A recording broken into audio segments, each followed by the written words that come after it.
Quiero darle la bienvenida a Ignacio Montes de Oca, periodista especializado en asuntos internacionales, analista internacional. Nacho, bienvenido, gracias por acompañarnos la tarde de hoy y comenzar con nosotros la semana. Un gusto como siempre. Más allá de la especulación, más allá de querer saber la hora, la fecha, de un posible desembarco, de una invasión de la cual se habla, creo que lo importante, Nacho, es aterrizar las cosas. Es importante partir de un marco legal que cambió y que ha permitido la posibilidad de accionar de Estados Unidos. Y este marco legal cambia en el momento en que el Cártel de los Soles es señalado o denominado como un grupo terrorista. ¿Qué medidas permite el haber tomado o el haber hecho la declaración o el señalamiento del Cártel de los Soles como ese grupo terrorista del que ahora se habla? Cuando había un asunto que tenía que ver con las drogas, ya que se declaró al Cártel de los Soles como organización terrorista, el procedimiento era que la justicia tenía que determinar primero en la acusación que un bien o un ciudadano norteamericano había sido objeto de algún tipo de perjuicio. Pero cuando entra en función una ley antiterrorista, ya no hace falta la intervención de la justicia porque lo que se supone es que hay una urgencia o una amenaza a la seguridad nacional de los Estados Unidos. Esto implica que se pasa por encima el procedimiento legal y el presidente de Estados Unidos tiene la atribución de tomar las medidas necesarias, ¿sí? Esto es muy ambiguo, pero así está explicado, para garantizar que esa seguridad sea protegida. Con lo cual se le permite enviar esta flota de 3 destructores, un submarino y una fuerza anfibia, más el refuerzo de unos aviones de lucha antisubmarina y de reconocimiento marítimo, los P-8. Ahora bien, no es que esta ambigüedad sea un poder omnímodo o que pueda hacer cualquier cosa. Al mismo tiempo rige la ley de guerra que obliga al presidente de los Estados Unidos a realizar acciones que no pueden durar más allá de las 96 horas en caso de que quiera atacar a otro país en un caso belli, o sea, en una acción que sea motivo de guerra, sin pedirle permiso al Congreso y si hace una acción preventiva, tiene que rendirle cuentas después al Congreso. Es decir, no es que Trump pueda declararle la guerra a Venezuela, que sería la consecuencia inmediatamente necesaria para hacer una invasión. Así que no hay invasión por ahora. Y después está la cuestión de los números.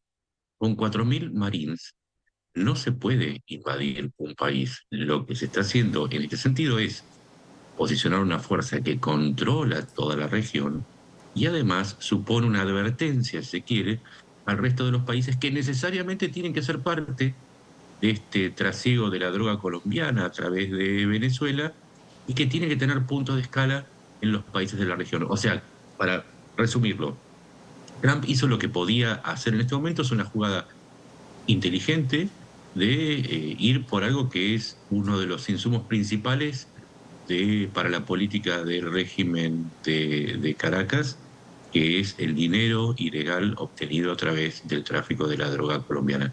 En esto se resume la maniobra, pero luego, por supuesto, Hollywood, Netflix hizo un daño tremendo en las expectativas de la gente, que es genuino.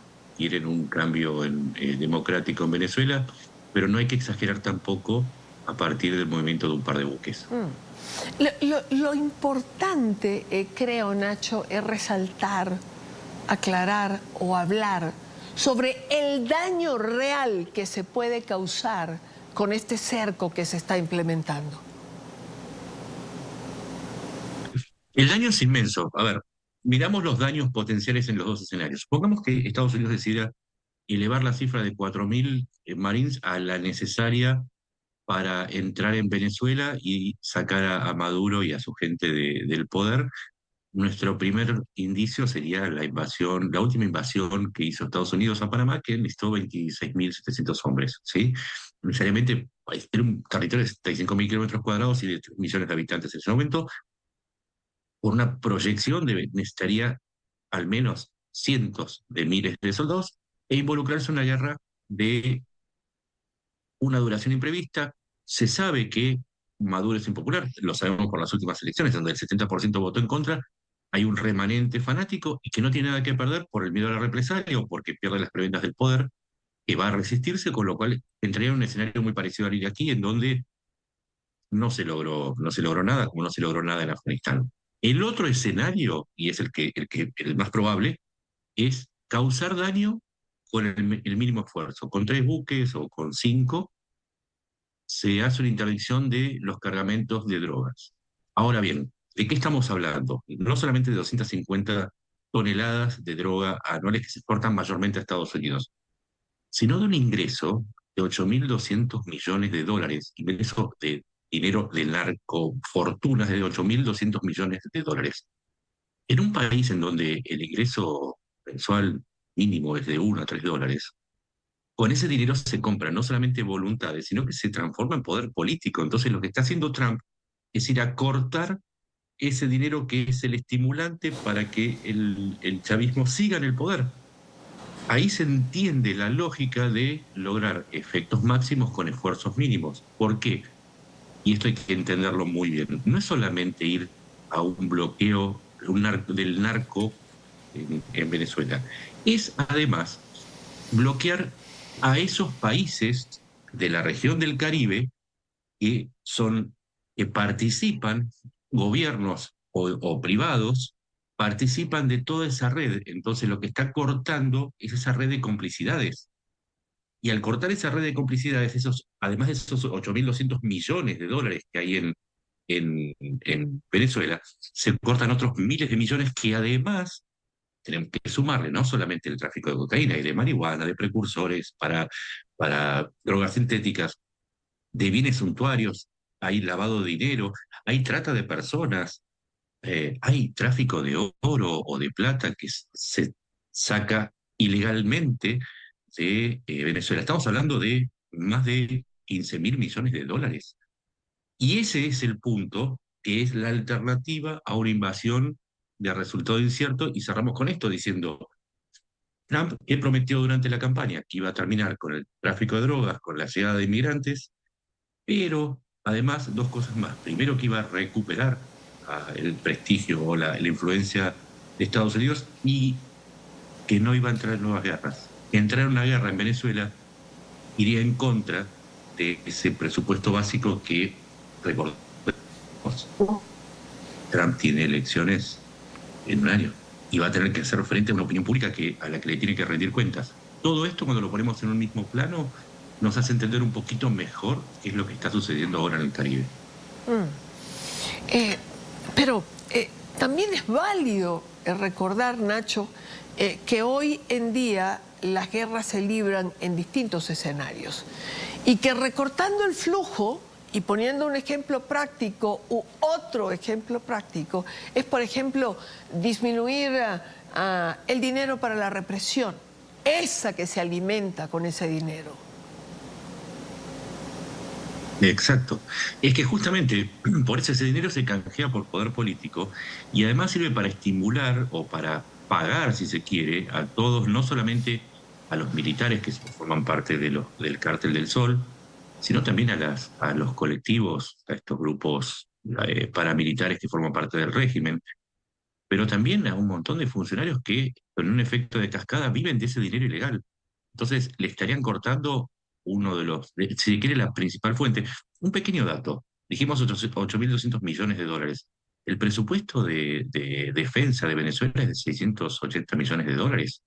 Para tener una dimensión de lo que significa este dinero, con 680 millones de dólares, un general venezolano recibe $50 de paga mensual. ¿Cuánto recibe por participar de este tráfico y asociarse o mostrarle lealtad al régimen? Es tan fuerte la jugada que está haciendo Estados Unidos. Hay que ver cuáles son los efectos y el tiempo que dura, porque ahora la contracara de esto es que Maduro, Diosdado Cabello, Pedro López enfrentaron un problema muy grave, que no es solamente que se les corte el dinero, sino que también los cárteles de la droga, viendo que es el factor que les impide llevar la droga por el Caribe, digan, tenemos que hacer algo con este factor, con todo lo que implica hacer algo cuando se trata de los cárteles de la droga.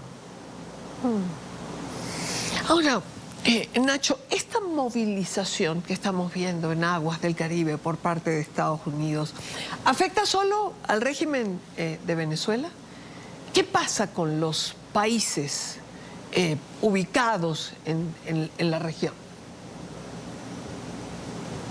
A ver, afecta a Venezuela y como dijimos, afecta a todos los países en donde hay complicidades con este tráfico. Afecta a Colombia. Colombia en este momento vive un aumento de la producción en el 2024, del aumento de la producción de cocaína del orden del 53% y un 9% en la superficie cultivada, con lo cual hay una enorme oferta de cocaína e hizo bajar el precio. Si baja el precio para mantener la ganancia, uno lo que tiene que hacer es que tiene que mandar más todavía, con lo cual hay una tormenta perfecta, porque en donde los cárteles, no solamente de Colombia, sino los de México, que después la entran a Estados Unidos, van van a atravesar un momento de crisis, porque al mismo tiempo que hay un bloqueo en el Caribe, también hay un bloqueo en el área del Pacífico, donde también hay un despliegue similar que pasó desapercibido.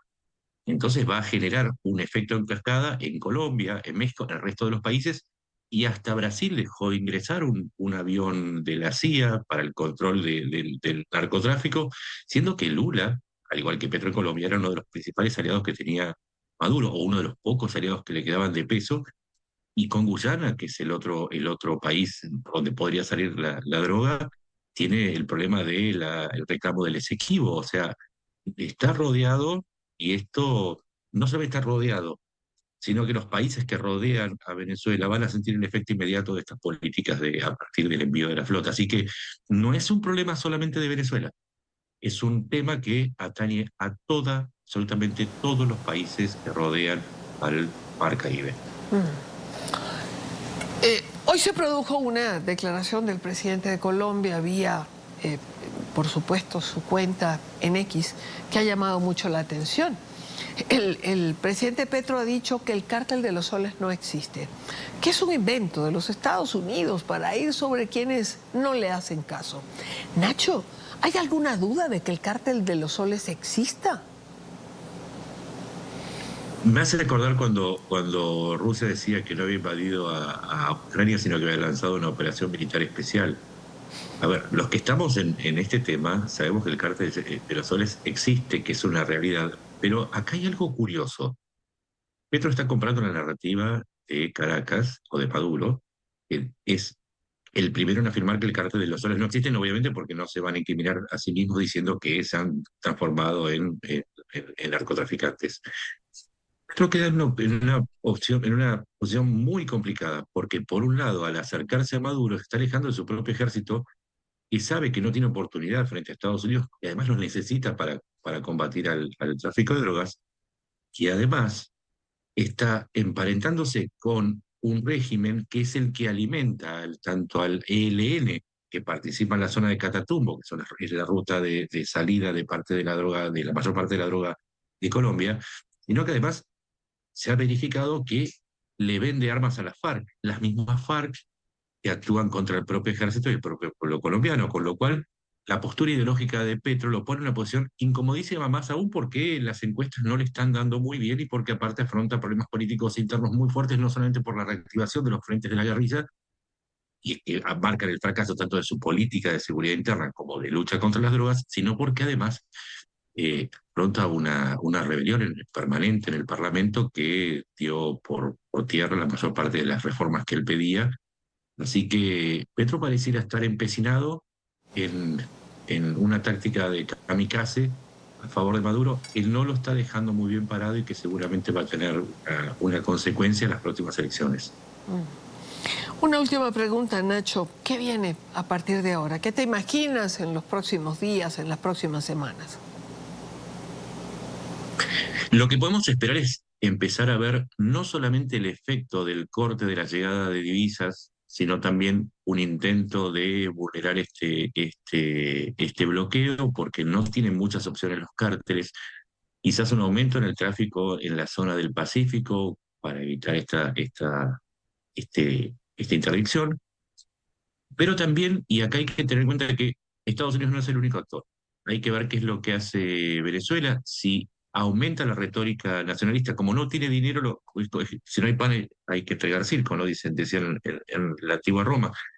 Que aumente el circo nacionalista, que aumente la represión interna en Venezuela, precisamente tratando de aprovechar este factor, porque siempre es, digamos, en los autoritarismos siempre pasa esto, cuando hay una situación extrema, se apela al enemigo externo, pero también al aliado del enemigo externo para terminar con cualquier tipo de conato de rebelión, que haya movimientos en las Fuerzas Armadas, porque evidentemente las Fuerzas Armadas van a pedir algo a cambio, y es una negociación permanente en Venezuela, y entonces hay que ver qué es lo que hacen no solamente Venezuela, sino también sus aliados. Recordemos que los aliados de Venezuela son tres principalmente. Rusia, que ya mostró su solidaridad; China, a ver qué posición toma con respecto a este tema; y luego Irán. Irán, que es el que abastece de drones, por ejemplo, a las fuerzas venezolanas. Pero también hay que tener mucho cuidado con lo que sucede en el Caribe. Maduro necesita darle cuerpo a esta fiebre nacionalista que trata de despertar. Hay que ver si no va a generar algún tipo de incidente como para tratar de darle mayor entidad a eso que por ahora es una entelequia, que es la invasión de Estados Unidos. Necesita generar un ambiente de guerra. Estados Unidos no le va a dar el ambiente de guerra, sino un ambiente policial. Y me parece que ahí es donde tenemos que prestar más atención. Es lo que va a suceder en los próximos días en el Caribe. Un ámbito de guerra, mientras que Estados Unidos le da un ámbito policial. Una alerta interesante, ¿no? Atentos a que Maduro pueda buscar algún tipo de incidente que lleve esto a otro nivel. Nacho Montes de Oca, como siempre, gracias por acompañarnos, gracias por tu análisis en la tarde de NTN 24.